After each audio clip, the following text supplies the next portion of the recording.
Greetings and welcome to the energy of Leo. This is Ron from Terra of the Twin Sun. Fixed fire is in the house. The fifth house is open as well. The ability to look into progeny, look into projects and things that revolve around manifestation. Okay, the sun's energy is watching over us. We should go ahead and begin.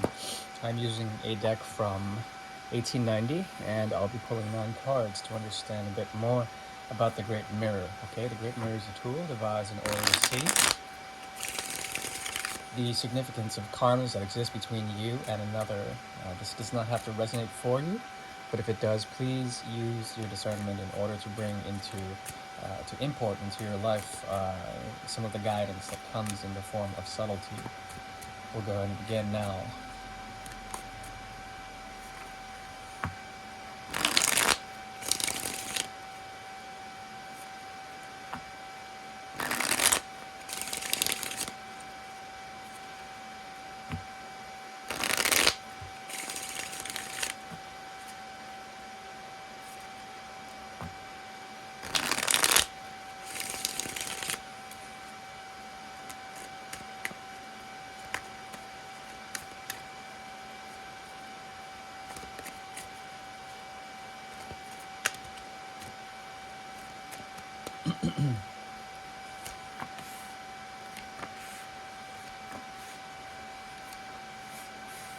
The 7th house is strongly activated here, and there is mirroring immediately occurring.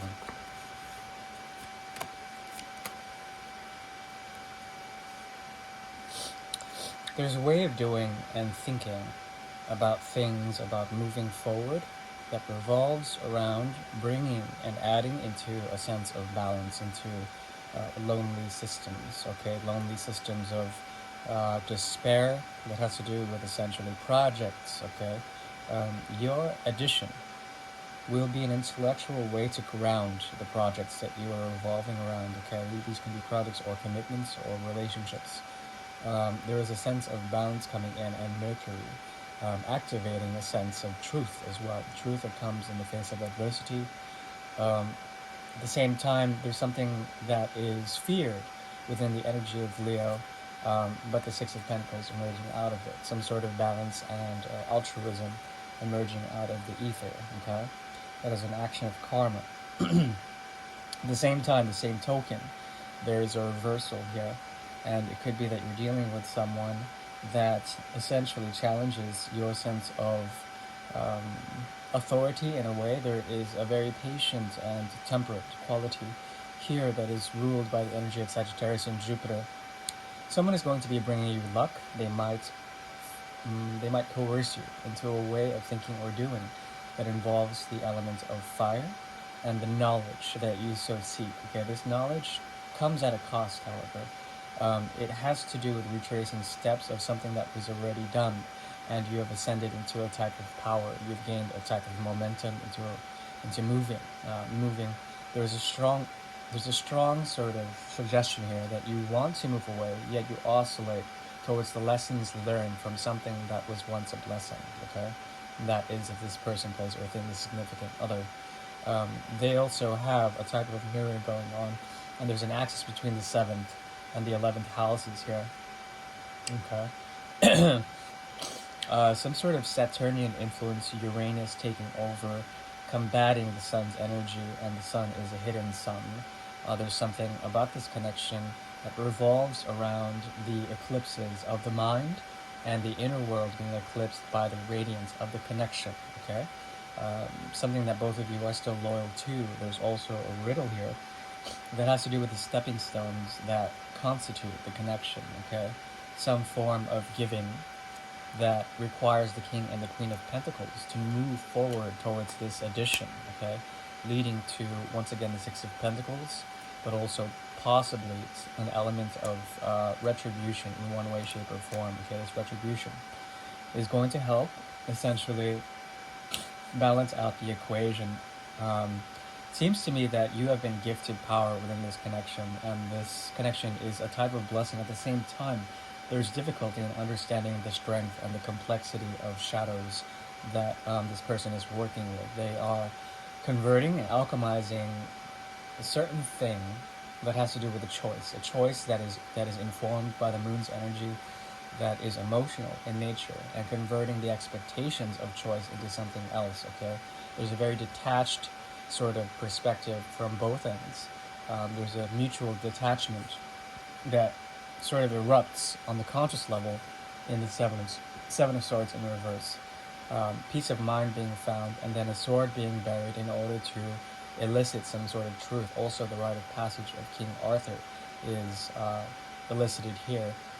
Those who are worthy through the passage of time, as well as through the adventures of Sagittarian energy, um, can potentially pull the sword from the stone. Now, the sword is a type of truth that emerges, okay, especially from their end, something that they are learning through the major arcana very strongly elicited, okay? This is a significant connection, but the mystery in which it pulls both of you towards the gravity and the emotional wealth that resides deep within the connection is somewhat destabilizing, and also a question of strength on their end, okay? Destabilizing for you, a question of strength on their end. But what emerges out of this is the type of double gate where the 11 is strong, excuse me, on their end as well as on your end. There is some form of leadership that you are both leading divergent paths or parallel paths of existence that elicit a sort of ritual, okay, elicit some sort of way of being, a way of doing things in order to come into some form of victory, okay? This victory is something both sought out by you and them. At the same time, there's something more realistic when it comes to your social understanding of the situation, the placement and the disorder of Saturn and Uranus shaking things up and then creating for you a need to find stabilized modes of health, okay?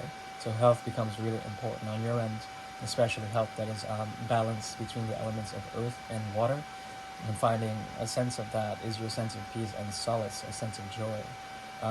They have a power complex in mind that has to do with hidden resources, hidden ways of doing things that I don't know if you totally agree with.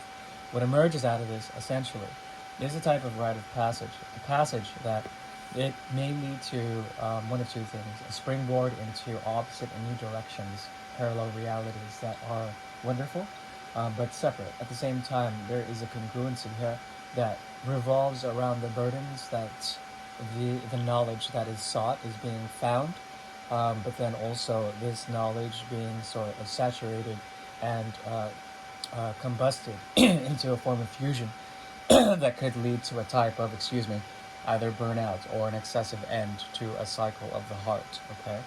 Um, Very esoteric, but that is what I see for the energy of Leo.